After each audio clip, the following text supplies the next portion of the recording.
দর্শক বন্ধুরা, আপনাদের মধ্যে অনেকেই জানতে পেরেছেন যে Redmi Note 14 সিরিজ গ্লোবাল মার্কেটে লঞ্চ হয়েছে। আর এই সিরিজের 3টি ফোন লঞ্চ হয়েছে: Redmi Note 14, Redmi Note 14 Pro এবং Redmi Note 14 Pro Plus। এই ভিডিওতে আমরা Redmi Note 14 Pro এই ফোনটি নিয়ে বিস্তারিত আলোচনা করব। ফোনটি অলরেডি ইন্ডিয়ান মার্কেটেও লঞ্চ হয়েছে। আর ইন্ডিয়াতে এই ফোনটির বেস ভেরিয়েন্টে প্রাইস রাখা হয়েছে 23,999 রুপি বা 24,000 রুপি। আর এরকম প্রাইস পয়েন্টে রেডমি কিন্তু দারুণ কিছু প্রোভাইড করছে। যেমন এই ফোনে থাকছে IP68 এবং IP69K ওয়াটার এবং ডাস্ট রেসিস্ট্যান্ট, অর্থাৎ এই ফোনটি ওয়াটারপ্রুফ।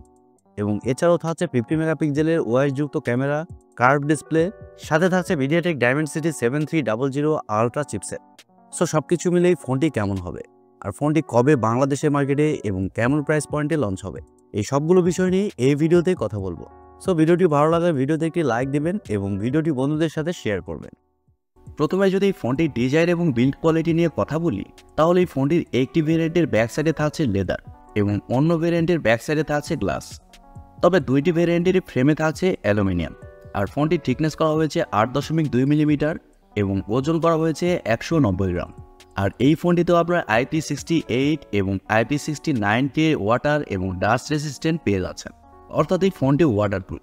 আর ফোনটি মার্কেটে 4টি কালার ভেরিয়েন্টে লঞ্চ হয়েছে: ব্ল্যাক, হোয়াইট, পার্পল এবং গ্রিন। এই ফোনটির ব্যাক সাইডে থাকছে 3টি ক্যামেরা এবং নিচের দিকে থাকছে রেডমি ব্র্যান্ডিং। ফোনটির ডিসপ্লে নিয়ে কথা বলতে গেলে ফোনে থাকছে 6.67 ইঞ্চির একটি অ্যামোলেড ডিসপ্লে। আর এর রেজলিউশন হিসেবে থাকছে 1220x712 পিক্সেল এবং আরও থাকছে 446 ppi ডেন্সিটি। আর মজার ব্যাপার হচ্ছে ডিসপ্লেতে ব্যবহার করা হয়েছে 120 Hz refresh rate, HDR 10% support এবং ডলবি ভিশনের সাপোর্ট। প্লাস ডিসপ্লের প্রোটেকশন হিসেবে থাকছে কর্নিং গরিলা গ্লাস ভেক্টাস 2। আরও থাকছে always on display support. Overall Redmi Note 14 Pro Plus এবং Redmi Note 14 Pro এই দুইটি ফোনের ডিসপ্লেতে সেম স্পেসিফিকেশন ব্যবহার করা হয়েছে। ফোনটির সফটওয়্যার এবং পারফরমেন্স নিয়ে কথা বলতে গেলে ফোনে থাকছে Android 14, যার ব্যাকএন্ডে থাকছে HyperOS 1। আর রেডমি ফোনটিতে 3 বছরের মেজর আপডেট দিবে। আর আগেই বলেছি ফোনটিতে চিপসেট হিসেবে থাকছে MediaTek Dimensity 7300 আলট্রা চিপসেট। আর এই চিপসেটটিও 4 ন্যানোমিটার আর্কিটেকচারে তৈরি করা এবং জিপিইউ হিসেবে থাকছে Mali G615 MC2। আর ফোনটি দুইটি ভেরিয়েন্টে লঞ্চ হয়েছে: 8GB RAM 128 GB ROM এবং 8GB RAM 256 GB ROM, যা স্টোরেজ টাইপ হিসেবে থাকছে UFS 2.2 এবং র্যাম টাইপ হিসেবে থাকছে LPDDR4X। ফোনটির ক্যামেরা সেকশন নিয়ে কথা বলতে গেলে প্রথমেই বলেছি ফোনটির ব্যাক সাইডে 3টি ক্যামেরা ব্যবহার করা হয়েছে, যার মেইন সেন্সর হিসেবে থাকছে 50 মেগাপিক্সেলের একটি ওয়াইড সেন্সর। আর এই সেন্সরে আপনারা OIS পেয়ে যাচ্ছেন। এবং সেকেন্ডে থাকছে 8 মেগাপিক্সেলের একটি আলট্রা ওয়াইড সেন্সর। আরও থাকছে 2 মেগাপিক্সেলের একটি ম্যাক্রো সেন্সর। আর ব্যাক ক্যামেরার ফিচার হিসেবে থাকছে LED ফ্ল্যাশ, HDR, প্যানোরামা। তবে ব্যাক ক্যামেরাতে আপনার সর্বোচ্চ 4K-তে 30 fps পর্যন্ত শ্যুট করতে পারছেন। এবং এই ফোনটিতেও সেলফি ক্যামেরা হিসেবে থাকছে 20 মেগাপিক্সেলের সেলফি ক্যামেরা। আর সেলফি ক্যামেরাতে আপনার শুধুমাত্র 1080p-তে 60 fps পর্যন্ত শ্যুট করতে পারছেন। আর রেডমি ফোনটির ফটো কোয়ালিটি এবং ভিডিও কোয়ালিটি যথেষ্ট ভালো করার চেষ্টা করেছে। ফোনটির ফটো স্যাম্পল আমরা স্ক্রিনে দেখতেই পাচ্ছি। ফোনটিতে আরও থাকছে ওয়াইফাই, ব্লুটুথ, GPS, NFC-র মতো আরও অনেক ফিচার। এছাড়াও থাকছে স্টেরিও স্পিকার্স।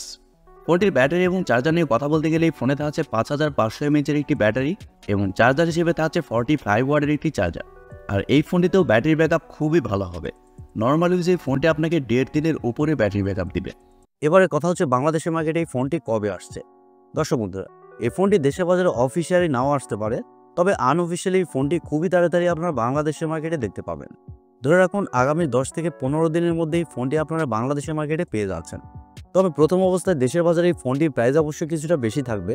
30 থেকে 32,000 টাকার মধ্যে এই ফোনটি আনঅফিসিয়ালি বাংলাদেশের মার্কেটে পাওয়া যাবে। তবে মনে রাখবেন, মাসখানেকের মধ্যেই ফোনগুলোর প্রাইস কিছুটা কমে যাবে। তবে আমার মনে হয় রেডমির এই ফোনগুলো দেশের বাজারে অফিসিয়ালি লঞ্চ করা প্রয়োজন, কারণ রেডমি নোট সিরিজের ফোনগুলো বাংলাদেশের মার্কেটে অনেক জনপ্রিয়। সো অফিসিয়াল ওয়ারেন্টির সাথে পেলে কাস্টমাররা আরও উপকৃত হবে। আপনাদের কি মনে হয়? সো দর্শক বন্ধুরা, এই ছিল আজকের ভিডিওটি আপনাদের কাছে কেমন লেগেছে কমেন্ট করে অবশ্যই জানাবেন। আর ভিডিওটি বন্ধুদের সাথে শেয়ার করবেন। সবাই অনেক ভালো থাকবেন, সুস্থ থাকবেন। খোদা হাফেজ, টাটা।